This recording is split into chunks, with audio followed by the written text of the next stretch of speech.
Oh, Sonic Frontiers is a game that I care about a lot. As of making this video, it is my second favorite Sonic game of all time, just below Sonic Unleashed. To put it short, I love this game for its newfound replayability, its exploration, ambition, and so much more that I'll be talking about in this video to not only celebrate the game's second anniversary of being released, but also how it had an impact on me. So grab a snack and relax, because there's much to discuss. Before we begin, remember to like, comment, subscribe, and follow me on Twitch to join the Soul Squad if you want more videos like these. I'm SoulCakeLive, and this is why I love Sonic Frontiers.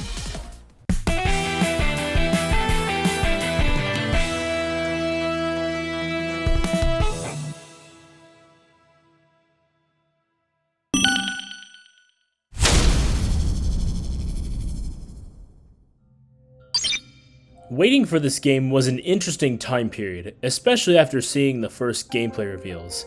Although the footage definitely didn't need to be recorded by an IGN guy, I really liked what I was seeing, so I was excited right from the get-go. I can thankfully say all that excitement paid off big time. Frontiers introduced a completely new gameplay style to the Sonic series in the form of the open zone. For the longest time, people have dreamed of what an official open-world Sonic game would look like. For a first attempt at such a game, I think Sonic Team did a great job in lots of areas. A lot of Sonic's starting moveset is borrowed from boost games like Colors and Forces, though he's tuned to the point where he's made for going through open areas and it feels amazing. Although the level 1 boost definitely feels a little slow at first, maxing out Sonic's ring count grants you the power boost, which feels much more faster and Sonic-y if that makes sense. I'll get into the spin dash later in the video, but Sonic's starting moveset also comes with a drop dash, which definitely could have used some more cookery out of all the moves, even though it is still fun to use at times. As for the locations themselves, I love the feeling of desolation and loneliness that are invoked at the start of the game on Kronos Island, and that equal sensation of mystery from Ares Island. While being true to its name, Chaos Island also gives me a feeling of serenity as I walk and dash among the magma-plasted grounds, just as I feel a surge of impending doom on Rhea and Oranos Island. While I feel like these environments could have benefited from better visuals and art direction, I really like running through them with how well Sonic controls, finding puzzles, memory tokens, Cocos, Chaos Emeralds, and so many more other collectibles feels just outright amazing. And I can't talk about the exploration or anything else in this game without bringing up the Psy Loop. This is one of my favorite tools ever added to a Sonic entry, and I love how almost all the things in the game interact with it, be it in puzzles, enemies, or just throwing for rings and other items. Combine that with all the parameters and UI options that we can adjust in the settings menu, and we have what is probably the most customizable Sonic experience to date. Remember to stock up on those purple coins around the islands in order for a chance to go fishing with Big the Cat to earn some hefty rewards. You can catch some pretty interesting things while going fishing with Big. You can catch a tire, a spring, a hammerhead shark, even an acorn. It's surprising to me how much is in this mode. A Fishopedia for everything you've caught, a store to buy rewards from, and egg memos. Fully voiced lore from Mr. Egghead himself. Speaking of which, where is he?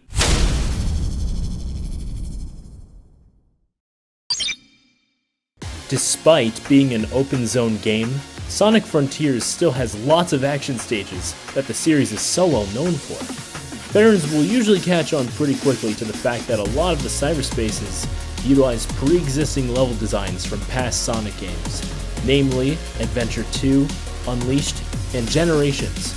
Granted, there are plenty of other cyberspace levels that also have completely original layouts, so it's more than just rehashing previous incarnations. Sonic controls much differently in the cyberspace levels, presumably for a more streamlined experience, especially for modes that get unlocked later on upon finishing the game for the first time.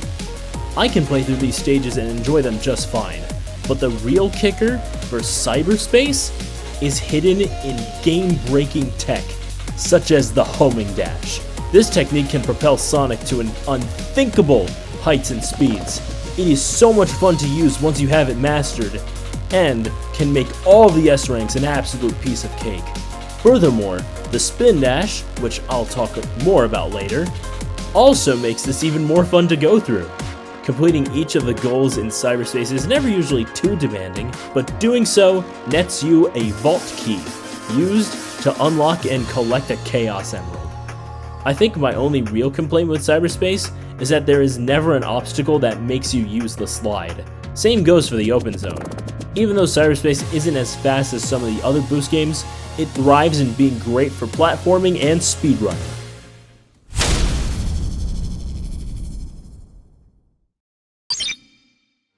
Another important part of Sonic Frontiers is the combat.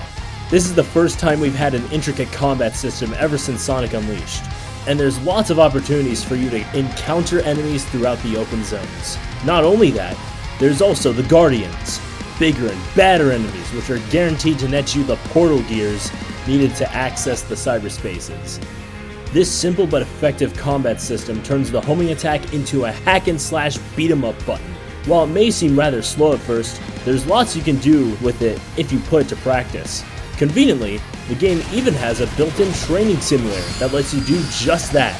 Certain moves are activated through specific inputs that utilize Sonic's resources, such as the Stomp and the Boost. And at times it has interfered with platforming, but that's about one of my only complaints regarding the combat system, aside from it being a little slow and maybe not having a proper parry timer by default. You can quite literally just hold it for up to 15 seconds before needing to hold it again. The upside to this feature is that it's great for correcting your positioning if you're attempting a platforming challenge in the open zone. What's cool with this combat system is that you can dodge cancel out of nearly any of your attacks to perform a different action. For example, I can go right into Sonic Boom if I dodge out of Cross Slash and hold the button. Furthermore, you can instantly activate certain combat moves through dodge canceling as well. While locked into an enemy, if you dodge and press Stomp, Silent, or Jump, you'll cancel into those moves respectively. If they keep most of this combat system the same in a future open zone title, I'd be perfectly fine with it as long as they make it faster and throw in more moves. While you can go upgrade your stats by trading with the Elder and Hermit Cocos, I personally really like playing through the game at level 1 stats to get the most out of the fights. Extreme Mode does this automatically for you, but if I don't want to deal with instant death like Extreme Mode has, I'll keep separate save files open for my desired experience. Now, after making your way through an entire island, the only thing stopping you from moving onwards are the Titans. Huge, ginormous robots that are sure to one-shot you. Only with all 7 Chaos Emeralds can you challenge these gigantic mechanical monstrosities. And when you do,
so yeah, these are straight up the best boss fights in the series, and they have absolute world-shattering bangers to go with them.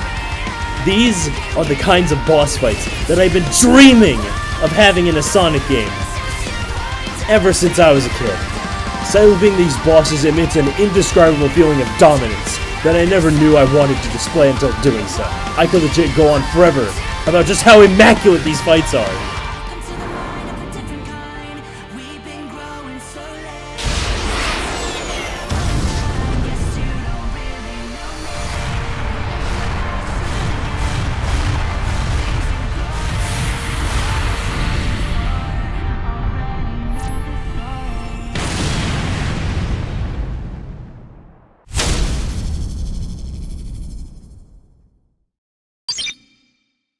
I'm not even going to beat around the bush when I say that Frontiers, much like how I feel about Colors, has one of my favorite soundtracks in the entire series.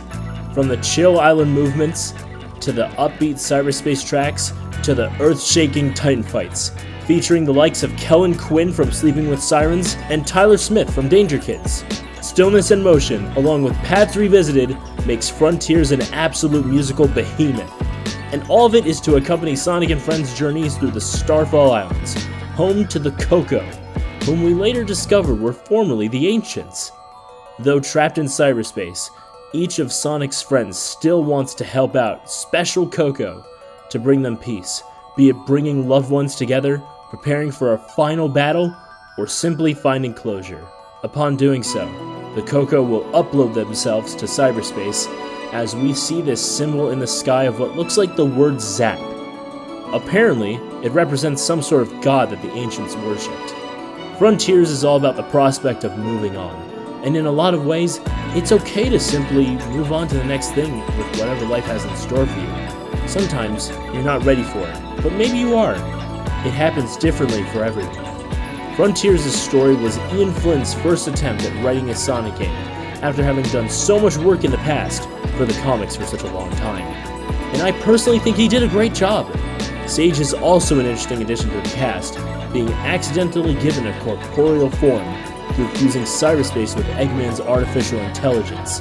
She acts in his stead while he's trapped in cyberspace, trying to impede Sonic along the way by telling him to leave before he succeeds in his mission of freeing his friends, to which he is unaware that doing so will corrupt him to the cyberspace energies and free the very voice that has been guiding him the entire time. A malevolent being known as the End, whom of which has only one goal: destroy everything.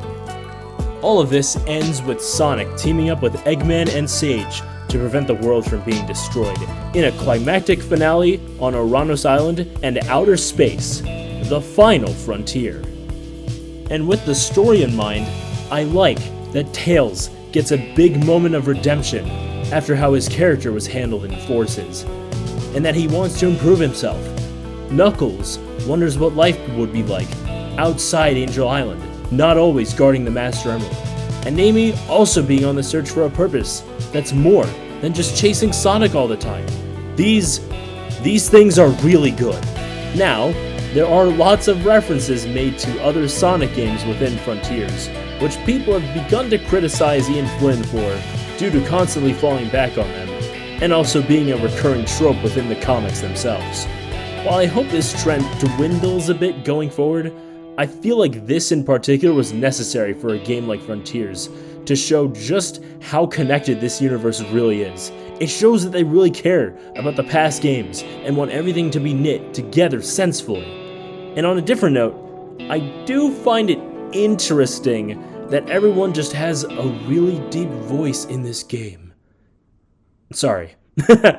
It fits the desolate vibe of Frontiers, don't get me wrong, but it's still a little strange, especially on characters like Sonic, Amy, and Eggman in particular.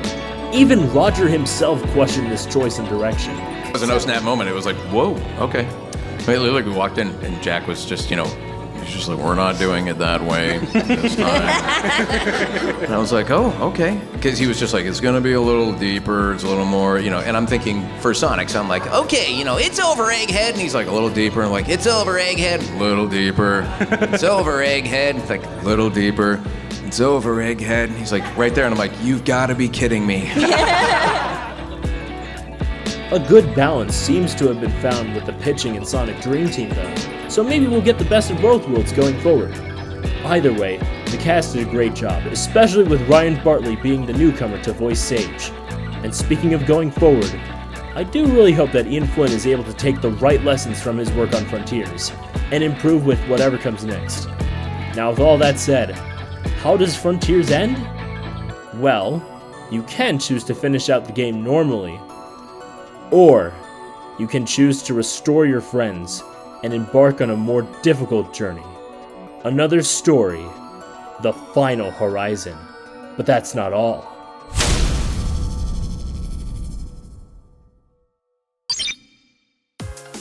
Even though I heavily enjoyed my first run through of Frontiers, I would not be regarding the game as highly as I do if it were left in the state that it was in upon launch.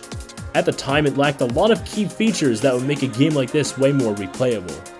Thankfully, Sonic Team had a few more frontiers to reach far across for us. The game received 3 free content updates, each of which added more and more content into the game, making it far more expansive and replayable. Battle Rush, a mode where you fight through every single enemy type in the game, including the Titans, back to back as fast as possible.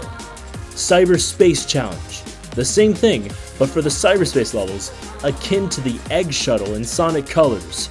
New Game Plus, for those like me who just keep coming back for more and more. Action Chain Challenges, which test your versatility in movement on the islands in ways more than just exploration. And Photo Mode, for those who look to snap the perfect picture. While the Photo Mode doesn't have a ton of options, you can get some really insane shots from it. Beyond that, there's so many other things they added to the game which makes so much more of a difference. Update 2 in particular also introduced the Spin Dash, which made Sonic's moveset feel much more complete, especially since it can be used in basically any of the side modes listed. What's really cool about the Spin Dash in this game is that if you go over an incline of approximately 20 to 30 degrees or greater, you will go airborne, and you will go flying. Furthermore, if you hold boost before letting go of your Spin Dash button, you'll automatically enter the trick state, which is really neat. While this absolutely breaks the game, it does so in the best and most fun ways possible, turning places like Chaos Island into an absolute platforming playground. And let's not forget about another story. Update 3, The Final Horizon, introduced a completely new ending for the game, which is arguably better than that of the original ending you receive when completing the game. It also makes Amy, Knuckles, and Tails playable once more, each with their own movesets and tools to utilize and unlock. Even though it takes a bit of time to access their full kits, searching for the Chaos Emeralds while exploring around as these characters was extremely fun for me. Though I think their combat systems could have been a bit more fleshed out, it's really cool that they were able to make all this just for a free update.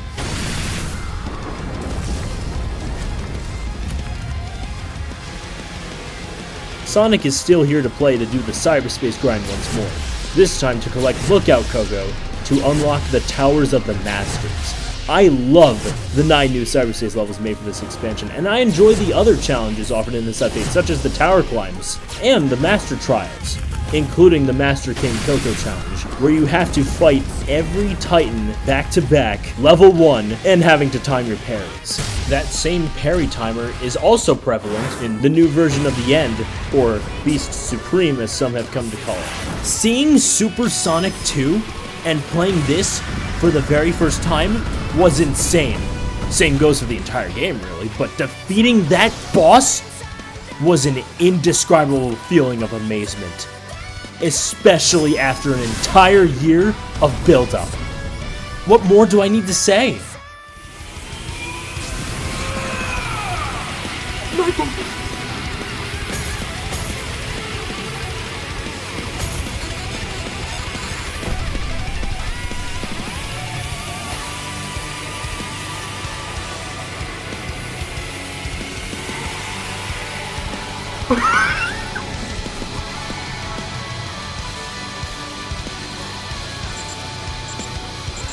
Bro, come on.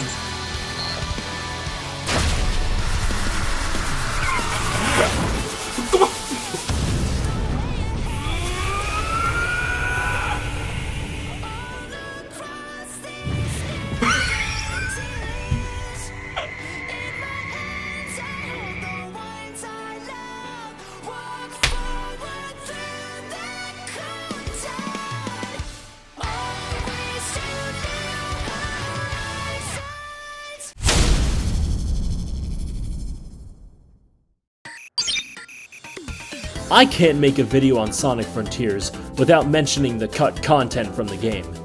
This is usually a recurring thing for lots of Sonic games, and Frontiers is no exception. For one, the game went under the codename of Rangers, Because of this, a lot of people believe that the game was going to be called Sonic Rangers. But to me, this is taking the name of what was also the Sonic Frontiers beta. The most well-known factoid about Rangers is that Kronos Island was split into 3 separate islands entirely. It used to be one giant landmass, but it was divided, all because of little fucking Timmy. So yeah, the story goes that a bunch of younger players who had playtested the game had complained to their mommies that the first island was too big. Oh no! Not only that, but they also thought that the timing for the parry was unfair. We were supposed to get a parry timer! Never let children playtest your games! That aside, all these things make me wonder what could have happened if Frontiers had released with more of its scrapped content making the final cut. Game director Mario Kishimoto and his team have left some of those files in the game for modders to find, and people have essentially recreated what I can only guess is what was once Sonic Rangers. And it's really impressive! Not to mention, the sheer amount of things that has come from the Frontiers modding scene is pure bliss. I personally want to shout out Hyper for all the work that he's done on the Hedge mod manager. Frontiers is also filled with lots of bugs and glitches as well. Nowhere near as bad as something like 06, but the jank is there for sure. Remember when I was talking about how you can dodge cancel into certain actions? Well, there's a certain glitch where if you use this on the banger enemy from Kronos Island, your game will crash. If you're on PlayStation. If you do this on Nintendo Switch, your screen goes black. A glitch that depends on the console.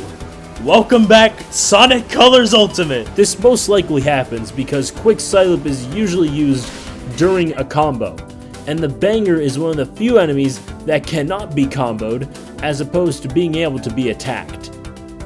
Regardless of the logic, to me this is the funniest glitch in the game. Even stuff like the homing dash and the Hedgehog space program are technically glitches, but Kishimoto decided to keep some of these things in the game. And he's even acknowledged the modding scene for finding certain things in the files. I nominate this man for National Treasure. He's too good for us!